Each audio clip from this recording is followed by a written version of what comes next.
ketika mau mulai hubungan baru tuh udah diri aku udah siap gitu ya. Maksudnya udah lumayan siap untuk nerima hujatan, omongan orang apa dibandingin atau apa kayak gitu, udah siap gitu. Tapi yang kasihannya Aal gitu kan. Aliyah Masaid mendadak mendapatkan banyak hujatan usai menjalin hubungan dekat dengan Thorik Halilintar. Kehidupannya yang awalnya tertutup, bahkan kini ramai menjadi sorotan dan kerap dibanding-bandingkan dengan mantan kekasih Thorik. Melihat hal itu, Thorik pun mengaku iba dengan Aliyah yang menjadi sasaran hujatan netizen. Diketahui, sebelum mengenal Aliyah, Thorik sendiri merasa sudah terbiasa menjadi sasaran hujatan netizen, sehingga dia sudah siap dengan segala respons netizen ketika dirinya menjalin hubungan yang baru setelah putus dari Fuji. Aku udah lama tuh menghadapi itu tuh, udah cukup lama, berbulan-bulan kan menghadapi dihujat, diserang, dikata-katain, di semuanya lah pokoknya.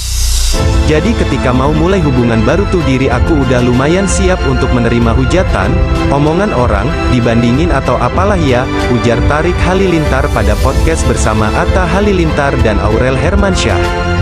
Ketika dirinya tengah menjadi bulan-bulanan netizen, tersebar rumor bahwa dirinya dekat dengan Aliyah, sehingga Thorik justru merasa tak enak hati dengan Putri Reza Artamevia itu, terlebih segala hujatan masih terus menghujani mereka sampai saat ini.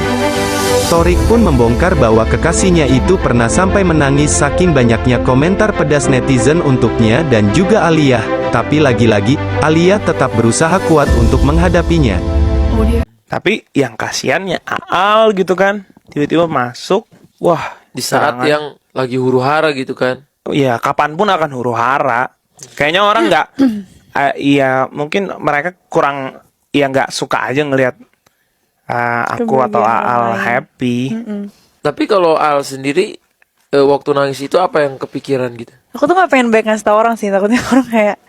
Tapi yang jelas kalau nangis kayak gitu ya wajar, kayak ya mikir aja ngerasa nangis. Manusiawi lah ya. Manusiawi.